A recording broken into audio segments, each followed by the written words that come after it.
साधीसुधी गँग नाही, ही मुळशीची गँग आहे. आणि त्या निमित्तानं प्रवीण तरडे आणि सगळ्या गँगचं मनापासून स्वागत करूयात. सध्या महाराष्ट्रातच नव्हे तर जगभरात जिकडे जिकडे म्हणून मराठी रसिक प्रेक्षक आहेत, त्या सगळ्या रसिक प्रेक्षकांमध्ये ज्या एका विषयाची प्रचंड हवा आहे, मुळशी पॅटर्न. तर याच मुळशी पॅटर्नच्या निमित्तानं आज ही सगळी टीम आपल्याकडे आलेली आहे. अतिशय मनापासून या मंचावरती मी सगळ्यांचं स्वागत करतो आणि विनंती करतो, कृपया तुम्ही आमच्या बरोबर स्थानापन्न व्हा. जोरदार टाळ्या. नमस्कार, सुस्वागतम. कसे आहात सगळे? मजेत ना? आणि आपला नेहमीचा आपुलकीचा प्रश्न मंडळी, हसताय ना? हसायलाच पाहिजे, कारण परत एकदा घेऊन आलोय तुमचा आवडता कार्यक्रम. तुमच्या तुकरटवाडीतून ज्याचं नाव आहे चला हवा येऊ द्या, होऊ दे व्हायरल. तर मंडळी, तुकरटवाडीतलं वातावरण खतरनाक झालेलं आहे सध्या, कारण मुळशी पॅटर्नच्या निमित्तानं ही खतरनाक टीम आपल्या तुकरटवाडीत आलेली आहे. अतिशय मनापासून या मंचावरती आपण स्वागत करूयात प्रवीण तरडे यांचं. या चित्रपटाचे लेखक, दिग्दर्शक, अभिनेते. यानंतर स्वागत करूयात मालविका गायकवाडचं. जोरदार टाळ्या. जोरदार टाळ्या. अभिनेते उपेंद्र लिमे यांच्यासाठी. जोरदार टाळ्या. अजय पुरकर यांच्यासाठी. जोरदार टाळ्या. रमेश परदेशी यांच्याकडे, ज्यांना प्रेमानं ह्या सगळ्या ग्रुपमध्ये पिट्या असं संबोधतात. जोरदार टाळ्या. ज्येष्ठ अभिनेत्री सविता मालपेकर यांच्यासाठी. जोरदार टाळ्या. सिनेमॅटोग्राफर महेश लिमये यांच्यासाठी. आणि यांनी हा खतरनाक डान्स बसवलेला आहे, कोरिओग्राफर उमेश जाधव यांच्यासाठी. जोरदार टाळ्या. आणि त्यांची तर ओळख सगळ्या महाराष्ट्राला आहेच. जरा एकदा डायलॉग झाला तर आम्हाला मजा येईल. कोणाच्या मोठा खाली किती आणणार आहे समजा तालुक्याला?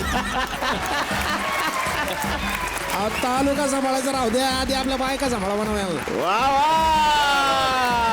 क्या बात है, क्या बात है. जोरदार टाळ्या. सुरेश विश्वकर्मा यांच्यासाठी झाल्या पाहिजे. आता आपण स्वागत करणार आहे आणखीन एका पाहुण्याचं. जोरदार टाळ्या झाल्या पाहिजेत. ज्येष्ठ अभिनेते मोहन जोशी यांच्यासाठी.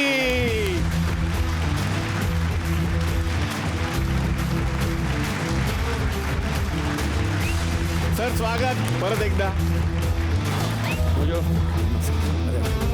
मी बसण्याची विनंती करतो. सुरुवात करतो प्रवीण तुमच्यापासूनच. खरं तर सगळ्या महाराष्ट्रामध्ये सध्या मुळशी पॅटर्नची प्रचंड चर्चा आहे, पण तुमच्याकडून आता ऐकायचंय की काय मुळशी पॅटर्न? हा एक असा पॅटर्न आहे जो एका फायनान्शियल डेव्हलपमेंटमुळे संपूर्ण खरं तर देशभर लादला गेला. आम्ही सगळे शेतकरी मुळशी तालुक्यातले. मुळशी तालुक्याची ओळख ही वारकरी संप्रदाय किंवा मोठमोठे पैलवान किंवा मामासाहेब मोहोळ ज्यांनी कुस्तीगीर परिषद सुरू केली, अच्छा, किंवा मुळशी सत्याग्रह, ही आमची ओळख. पण मधल्या काळात काय आलं की MIDC असतील, IT पार्क्स, हिल स्टेशन्स, अशी जी ग्लोबलायझेशनमुळे आलेली डेव्हलपमेंट आमच्या तालुक्यात झाली, पण आमचा तालुका डेव्हलपमेंटमध्ये दिसला नाही. अच्छा. म्हणजे देशभरातून मोठमोठे इंजिनियर्स, टॅलेंटेड लोक हे आमच्या तालुक्यात आले, पण त्या काचेच्या बिल्डिंगांमध्ये आमच्या तालुक्यातली लोक कमी दिसली. कारण ज्यावेळी अशी डेव्हलपमेंट आमच्या तालुक्यात करण्याचा निर्णय घेतला गेला, शेतकऱ्यांना सांगितलं नाही डेव्हलपमेंट म्हणजे काय. त्यांना एवढंच सांगण्यात आलं, तुझी 50 रुपये स्क्वेअर फीटची जमीन 500 रुपये स्क्वेअर फीटची झालेली आहे. शेतकरी हातावर पोट भरणारी माणसं सगळ्यांनाच माहिती आहे, देशभरच. तर अशा शेतकऱ्यांना अचानक आलेला असा भाव त्यांना वाटला आपल्या आयुष्यात समृद्धी आणि सुबत्ता निर्माण करेल. आणि त्या भावनेतनं अनेक जमिनी विकल्या गेल्या, भसा विकल्या गेल्या. पैसाही आला. मी असं नाही म्हणत शेतकऱ्यांना पैसा नाही मिळाला, मिळाला, पण कॅशने. ज्या रेटनी सुबत्ता आली त्या रेटनी सुबत्ता गेली. आणि मग ते 18 विश्व दारिद्र्य, 15 खणांचे वाडे एका 407च्या टेम्पोत भरले गेले रे. 2001च्या आसपास पुणे, मुंबई जी काही शहर आहेत तिकडं आले आणि आउटस्कर्टमध्ये झोपडपट्ट्या वाढल्या. आणि मग पुढच्या पिढ्यांचं काय झालं त्याची ही गोष्ट मुळशी पॅटर्न. म्हणून ती आमच्या तालुक्याची गोष्ट आहे आणि ती अख्ख्या देशाला लागू पडते. वा वा वा.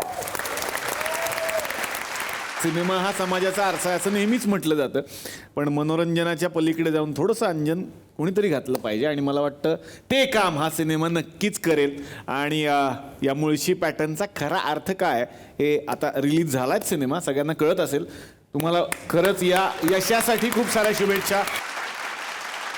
आता मला हे जाणून घ्यायचं आहे खरं तर प्रवीणजी, यात तुमची भूमिका पण आम्हाला दिसते आणि खूप वेगळी भूमिका आहे, म्हणजे पर्सनॅलिटीला शोभणारीच भूमिका आहे, पण काय हे जाणून घ्यायचं. मी मुळशी पॅटर्नमध्ये नन्या भाई अच्छा. नावाचं एक कॅरेक्टर करतोय. मी जसं म्हटलं की 91-92ला जसं बिल्डर लॉबी, मोठमोठे राजकारणी असतील किंवा एक श्रीमंत वर्ग ज्यांच्याकडे त्या काळात पैसा होता, ते स्वतः तालुक्यात आले नाही डायरेक्ट.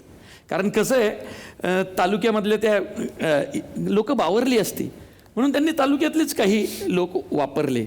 मी त्या लोकांना रिप्रेझेंट करणारा एक भाई आहे, नन्या भाई.